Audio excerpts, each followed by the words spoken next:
Friends, welcome to my channel.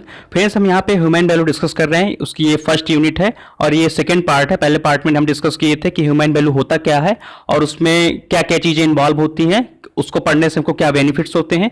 जाके पिछली video में आप देख सकते हैं। इस वीडियो में देखेंगे कि वैल्यू ऑफ एजुकेशन या नीड ऑफ वैल्यू एजुकेशन क्या होता है। ठीक है, तो दिस सब्जेक्ट जो हमारा वैल्यू ऑफ एजुकेशन या नीड ऑफ वैल्यू एजुकेशन जो हमारा सिलेबस में टॉपिक है, तो this subject that enable us to understand what is valuable for human happiness is called value education.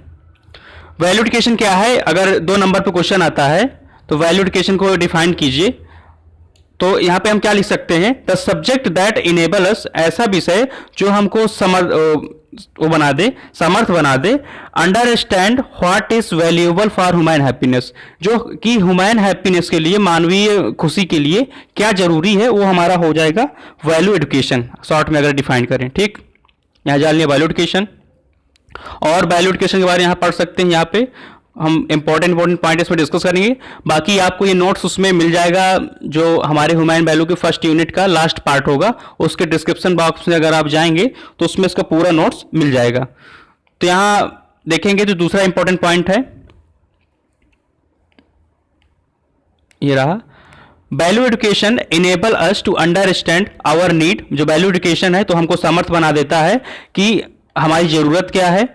Visualise our goal, हमारा लक्ष्य को देखने की शक्ति बढ़ा देता है हमको, मतलब अपना लक्ष्य कैसे निर्धारित करें ये बता देता है। और correctly and contradiction and enable us to rightly utilise the technological innovation. और जो हमारा आज की दुनिया में जितनी भी सारी टेक्नोलॉजी हैं उसका सही रूप से उपयोग कैसे करें, ये भी हमारा वैल्यू एजुकेशन के थ्रू पता चल जाएगा। क्योंकि आज का जो मानव है तो आदमी से ज़्यादा वो टेक्नोलॉजी से जुड़ा हुआ है। भले ही आदमी से नहीं मिलता लेकिन अपने मोबाइल को कभी नहीं भूल सकता। और मोबाइल ही आज की दुनिया का एक मतलब बहुत ही अच्छा साधन हो गया है दोस्ती करने का, ह्यूमन का। ठीक, और देखते हैं इसमें एक पॉइंट ये है, value education also help the student to become more and more responsible and sensible. ठीक, जब मान लीजिए कोई बच्चा है, अगर उस बच्चे को जिस सब्जेक्ट में उसका इंटरेस्ट है उसी सब्जेक्ट में उसे कोई डिग्री दिला दी जाए या उसकी पढ़ाई कराई जाए, तो वो बच्चा अगर उसमें इंटरेस्ट है तो उसमें ज़्यादा वो रिस्पॉन्सिबल होगा, उसमें ज़्यादा अपना रिस्पॉन्स दे पाएगा और जिम्मेदारी ले पाएगा। और वो जो सेंसिबल भी बहुत होगा, उसको समझ में भी आएगी चीज़ें, तो काफ़ी सेंसिबल भी होगा और रिस्पॉन्सिबल भी होगा। ठीक, इसमें बताया गया है आगे, main value of education is the very purpose and main function of education is development of an all around well balance personality. देखिए, वैल्यू ऑफ एजुकेशन का मेन जो पर्पस होता है वो क्या होता है कि अपने चारों ओर एक अच्छा वातावरण को स्थापित करना। ठीक, इसका मेन पर्पस होता है। ठीक, और student also to develop all dimension of human intellect so that our children can help make our nation. जो ये हमारा वैल्यू ऑफ एजुकेशन होता है। अगर यहाँ पे जो आगे पढ़ेंगे नीड ऑफ वैल्यू एजुकेशन के बारे में, किस टाइप से शिक्षा जरूरी है, अगर सही तरह की वैल्यू एजुकेशन हमको मिल जाती है तो बच्चे ज़्यादा से ज़्यादा रिस्पॉन्सिव होते हैं और सेंसिबल होते हैं और उनमें जो है अपने राष्ट्र के प्रति अच्छा करने का या अपने राष्ट्र के लिए अच्छा काम करने योग्य हो जाते हैं। ठीक, अब जो इसमें अगर शॉर्ट में देखें, अगर वैल्यू केवल आता है 2 नंबर का, यहाँ 2 नंबर का भी हम डिस्कस करते जा रहे हैं।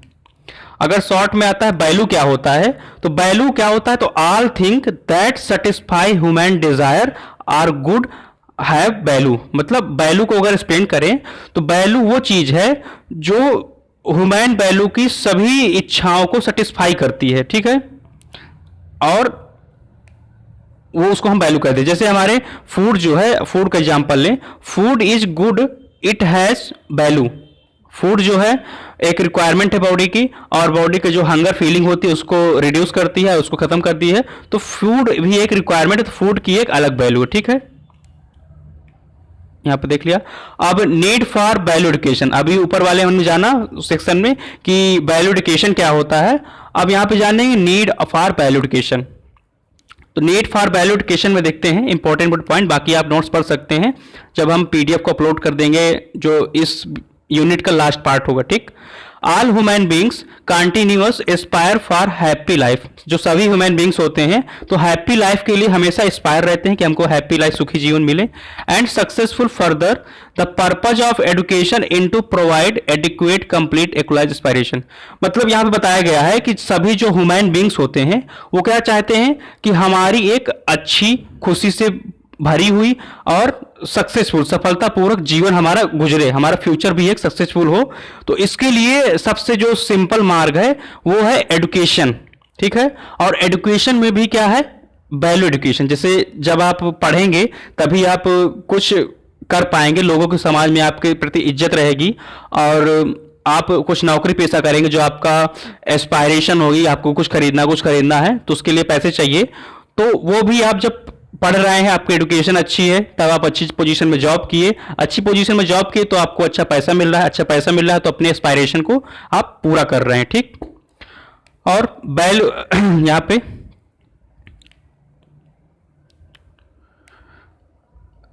पे देखिए पॉइंट इंपॉर्टेंट जो है, the subject that enable to us understand what is valuable, ऐसा विषय जो ये बताता है कि क्या वैल्यूएबल है for human happiness is called value education, ठीक। शॉर्ट में यहाँ एक और डिफिनेशन दे दिया गया वैल्यू एजुकेशन का।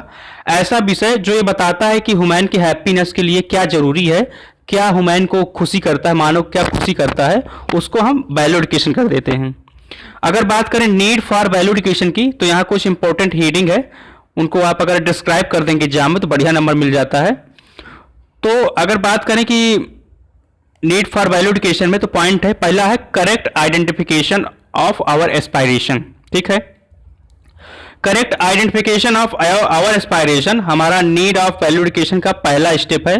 पहले हमको क्या करना है कि जिस चीज में हमको इंटरेस्ट है तो उसका करेक्ट आइडेंटिफिकेशन करना है कि हमको किस चीज में इंटरेस्ट है, हम क्या करना चाहते हैं, हमारी इच्छाएं क्या हैं। तो correct identification of our aspiration पहला हमारा चीज हो गया।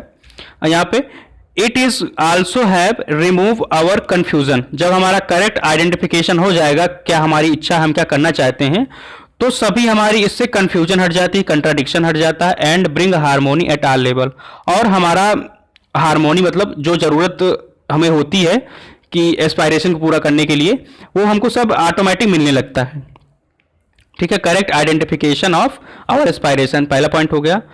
दूसरा point need for value education के लिए है understanding universal human value to fulfil our aspiration. दूसरे में क्या है कि हमको ये समझना होगा कि अपनी एस्पायरेशन को पूरा करने के लिए या कंटिन्यू करने के लिए हमको यूनिवर्सल ह्यूमन की में क्या देना पड़ेगा, उसकी कीमत क्या चुकानी पड़ेगी। तो उसके लिए थोड़ा पॉइंट डिस्कस कर लेते हैं। We need to know how to fill our aspiration, हमको ये जरूरत है कि हम अपने एस्पायरेशन को कैसे फिल करें, ये जानना हमको जरूरी है। How to about actualise our goal, और अपने जो लक्ष्य हैं उनको कैसे एक्चुअलाइज करें, ठीक। Value form the basic for all our thoughts behaviour and action, जो वैल्यू होती है हमारी खुद की या एजुकेशन की वैल्यू जो होती है, तो हमको अपने विचारों में, अपने व्यवहार में और अपने जो एक्शन लेने के तरीकों में वो खुद बदलाव दे देती है, ठीक है। और यहाँ पे we also need to understand the universally value various human because only then we can definite and common programme for value education, then only we can assure happy and harmonious human society. मतलब यहाँ पे है कि जो understanding universal human value है to fulfil our aspiration है, तो इसमें ये बताया गया है कि जैसे हमने एस्पायरेशन किया कि हमको हमने पहले स्टेप में करेक्ट आइडेंटिफिकेशन किया कि हमको क्या करना है भविष्य में। जैसे हमने सोचा कि पहले इंटर में हमने मैथ लिया, तो मैथ किस लिए लिया, क्योंकि आगे फील्ड में कुछ सोचा होगा, या फिर इंजीनियर बनेंगे या और कुछ बीएससी वगैरह करेंगे या टीचर बनेंगे, ऐसे कुछ सोचा होगा, ठीक है। मेन चीज मैथ लेते हैं इंजीनियर बनने के लिए, ठीक। अगर मैथ लिया तो उसका आइडेंटिफिकेशन हो गया था कि मैथ ले लिया, ठीक। अब उसके बाद अगर कोई बंदा है उसको बायो लिया है, तो बायो का मतलब उसका और कुछ करने मन को होगा, एमबीबीएस करने का मन होगा या फिर फार्मेसी करने का मन होगा, ऐसे कुछ फील्ड में जाने का मन होगा, ठीक। और वो जब फील्ड चूज कर लेता है तो मान लीजिए हमको बाद में बी फार्म करना है, तो बी फार्म इंटर के बाद का प्रोसेस जो होगा उसके लिए क्या क्या रिक्वायरमेंट होगी, हमको यूनिवर्स में उसका क्या देना पड़ेगा योगदान, तब वो हमको मिलेगा। तो वो यहाँ पे समझाया गया है कि understanding universal human to fulfil our aspiration. ठीक, तीसरी हेडिंग है complementary of value and skill. Value और स्किल में कॉम्प्लीमेंट्री मतलब जुड़ाव एक तरह से बोले। ठीक है, तो अब हमारा डिजायर भी फिक्स हो चुका है। ठीक, और हमको क्या कीमत भी चुकानी वो भी फिक्स हो चुका है। जैसे बी फार्मा ही है, बी फार्मा की हम कीमत चुका ली, उसका एडमिशन ले लिए। अब बाकी के प्रोसेस में हमारा काम देगा नीड फॉर वैल्यू एडुकेशन में, वो है हमारी वैल्यू और हमारी स्किल। ठीक, वैल्यू स्किल मतलब वैल्यू को यहाँ पे मतलब कर लें तो क्या हम लर्न कर रहे हैं। ठीक है, जब कोई भी कोर्स करेंगे तो उसमें हमको सीखना भी पड़ता है और हमको स्किल भी सीखना पड़ता है। अधिकतर आजकल के जो कोर्स हो गए हैं तो स्किल बेस्ड हो रहे हैं, मतलब ज़्यादातर स्किल सिखाई जाती है, वर्क प्रैक्टिकल ज़्यादा कराए जाते हैं। भले ही कोई भी प्रोफेशनल कोर्स हो उसमें प्रैक्टिकल ज़्यादा होते हैं। ठीक, तो यहाँ पे इसका मतलब यही है कि कोई भी अगर डिजायर जनरेट हुआ तो उसको हम अपनी वैल्यू और स्किल के थ्रू एक्टिवेट कर सकते हैं या उसको पा सकते हैं। और डोमेन ऑफ स्किल क्या होता है, डोमेन ऑफ स्किल क्या होता है इसको जान लेते हैं। ये लर्निंग और प्रैक्टिस दोनों को जब हम लगा देते हैं तो हमको सक्सेस मिलने लगती है। तो लर्निंग और प्रैक्टिस का कॉम्बिनेशन हमारा डोमेन ऑफ स्किल हो जाता है। ठीक, अगर 2 नंबर पे डोमेन ऑफ स्किल क्या होता है तो इस लिख सकते हैं। Hence, there is an essential complementary between values and skill for the success of any human। ठीक, तो यहाँ पे हम जान लिए कि वैल्यू, ये वाला जो पॉइंट है हमारा complementary of value and skill, तो यहाँ पे जान लिए कि वैल्यू और स्किल जो है तो एक इसेंशियल स्टेज है किसी भी अचीवमेंट को पाने के लिए। ठीक, यहाँ पे बोले फॉर एग्जाम्पल एक एग्जाम्पल दिया गया है, I want to lead healthy. मैं अगर हेल्दी रहना चाहता हूं तो health will not help me keep my body fit and healthy. तो अगर मैं केवल चाहता हूं कि मैं हेल्दी रहूं तो केवल मेरे चाहने से मैं हेल्दी नहीं रहूंगा, उसके लिए मुझे कुछ लर्न करना पड़ेगा, उसके लिए कुछ हमको स्किल करनी पड़ेगी, मतलब व्यायाम वगैरह करना पड़ेगा, एक्सरसाइज वगैरह करनी पड़ेगी, तब ये हमारा वैल्यू स्किल आ जाता है। मीनिंग ऑफ हेल्थ, अगर मीनिंग ऑफ हेल्थ देखें तो I will not be able to choose thing correctly to keeping my body fitness. ठीक, इसीलिए अगर हम केवल स्किल में बेस्ड रहेंगे तो हम खाते पीते मस्त रहेंगे, लेकिन अगर हमको नॉलेज नहीं रहेगा कि कौन सी चीज़ हमको खानी तब हम हेल्दी रहें तो हमारा स्किल व्यर्थ हो जाएगा। ठीक है, तो लर्निंग और स्किल वाली या लर्निंग और प्रैक्टिस वाला पोजीशन काफ़ी इंपॉर्टेंट करता है, या फिर वैल्यू या स्किल बोल दे उसको। ठीक, चौथा पॉइंट आता है इवैल्यूएशन ऑफ आवर बिलीव। जो हमारा विश्वास है उसको इवैल्यूएट कैसे करें। कोई भी हम डिसीजन लेते हैं नीड फॉर वैल्यू एडुकेशन में तो इवैल्यूएट कैसे करें उसको। तो क्रिटिकल थिंकर जो अच्छे अच्छे विचारक होते हैं, evaluate that believes by examine the evidence provide by authorities, references, factual evidence and personal experience. जो बड़े बड़े थिंकर्स होते हैं वो कैसे अपने बिलीव्स को जनरेट करते हैं, पहला जो क्या अथॉरिटी क्या कर रही है, नियम कानून क्या कह रहा है, और रेफरेंसेस उसके क्या कह रहे हैं, फैक्चुअल एविडेंस क्या है, क्या क्या फैक्ट निकले हैं, और उसका पर्सनल एक्सपीरियंस क्या रहा है किसी फील्ड में, उसके बेसिस पे वो क्या करता है अपने बिलीफ को इवेल्युएट करता है। ठीक है, यहाँ पे ये चीज बताई गई है। और यहाँ पे एक मुद्दे का मेन पॉइंट ये बताया गया है जो एग्जाम में आता है या फिर जो हमारे समझने लायक है कि जो हमको यू आर एन एडल्ट, आप एक एडल्ट हैं। ठीक है, तो you can hold very definite on just about everything. ठीक है, आप एडल्ट हैं, आपको थोड़ा बहुत सबके बारे में जानकारी होना चाहिए और होगी भी। अगर आपके एवरीथिंग विथ एसेंस और आपके पास सोचने की क्षमता भी है, no one is going change on your mind. ठीक है, तो आपका माइंड कोई चेंज नहीं कर सकता है। मतलब यहाँ पे ये बताया गया है कि आप युवा हैं, आपकी सोचने की खुद की क्षमताएं हैं और आप किसी के बहकाव में आके कोई डिसीजन ना करें, अपने को इवेल्युएट करें। जैसे कि क्रिटिकल थिंकर हमारा कहते हैं कि अथॉरिटी को देखें, फैक्चुअल एविडेंस को देखें, क्या परिणाम होते हैं, रिजल्ट को देखें और पर्सनल एक्सपीरियंस अपना देखें, तब उसी बेसिस पे आके देखें। ठीक, और इसको आप पढ़ सकते हैं अगर पढ़ना हो तो। इवेल्युएशन ऑफ आवर बिलीव्स हो गया। अगर हम वैल्यू एडुकेशन का ग्राफ यहाँ पे बना दें जो काफ़ी अट्रैक्टिव लगेगा एग्जामिनर के उसमें, तो यहाँ पे कुछ ऐसा वैल्यू ऑफ प्रोडक्ट एडुकेशन में ऐसे कुछ ग्राफ बना देंगे जिसमें यहाँ पे लिखा है इम्प्रूव रिटेंशन वैल्यूएबल क्लाइंट, अपने वैल्यूएबल क्लाइंट को कैसे रिटेंशन करें और वैल्यूएबल पर्सन को कैसे रिटेंशन करें, ऑप्टिमाइज लर्निंग कैपेसिटी को कैसे हम अपने डेवलप करें। ये सब जो ग्राफ है इसको आप बना देंगे तो प्रेजेंटेशन अच्छा होगा, देख सकते हैं। बाकी आपको पीडीएफ मिल जाएगा लास्ट वीडियो में। और उसके बाद आता है किसके इवैल्यूएशन ऑफ आवर बिलीव्स के बाद हमारा आता है टेक्नोलॉजी एंड ह्यूमन वैल्यू। ठीक, तो नीड फॉर वैल्यू एडुकेशन में टेक्नोलॉजी एंड ह्यूमन वैल्यू, इस शॉर्ट में भी आ सकता है कि टेक्नोलॉजी एंड ह्यूमन वैल्यू में क्या रिलेशनशिप है, थोड़ा इसको देखते हैं, ये इंपॉर्टेंट है। The present education system has become largely skill based. आज का जो एजुकेशन सिस्टम है वो क्या है, देखते होंगे कि स्किल बेस्ड हो गया है। ठीक, जो प्राइम सब्जेक्ट है इसमें तो साइंस और टेक्नोलॉजी ही हो गए हैं आज के जो एजुकेशन सिस्टम है। तो the specific advance improve our lives they also complete how we live and react to the new technology. तो हमारा जो आज का वैल्यू एडुकेशन है वो ज़्यादातर ये बताता है कि हम अपने आप को टेक्नोलॉजी में कैसे मेंटेन करें, नई नई टेक्नोलॉजी को सीखने को। जैसे हमारा बीटेक है तो बीटेक हमारा टेक्नोलॉजी बेस्ड ही है, टेक्नोलॉजी का डेवलपमेंट कर रहा है और अपना क्या उसमें नया चीज़ बना सकते हैं, ये सब टेक्नोलॉजी पे बेस्ड है। और जैसे अभी फार्मा है वो दवा पे बेस्ड है, दवा कैसे बनाए, कोई नई ड्रग बनानी है तो उस पर बेस्ड हो गया वो।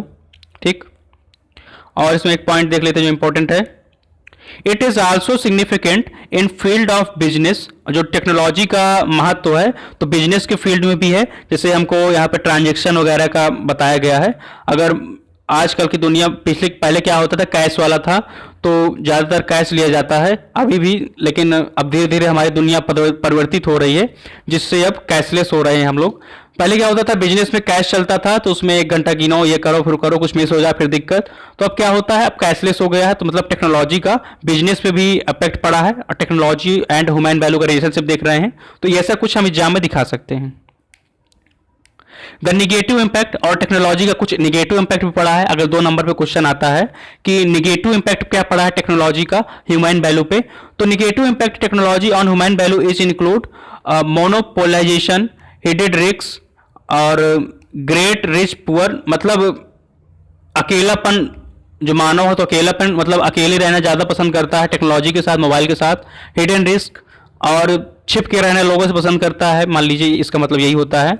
और ग्रेटर रिच पुअर, मतलब अगर किसी के पास टेक्नोलॉजी ज़्यादा है तो उसको मान लेते हैं कि ज़्यादा अमीर है, लेकिन वास्तव में अगर देखें तो जो हमारी पुरानी धारणाएं करती हैं, जिसके विचार अच्छे हैं, जो शिक्षित है, ठीक है, और जो अच्छे काम करता है वो रिच होता है, ना कि धनवान व्यक्ति। ठीक, और यहाँ पे और क्या करता है, जैसे हमारी यहाँ पे थ्रेट टू इन्वायरमेंट, और इन्वायरमेंट को भी हानि पहुँचा सकता है और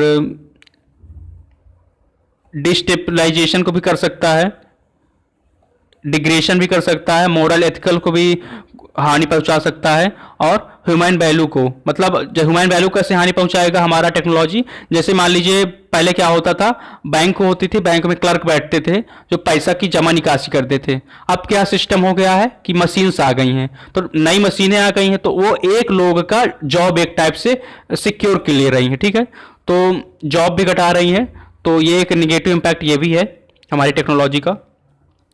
अब उसके बाद आता है basic guideline for value education, इसको नेक्स्ट वीडियो में देखेंगे।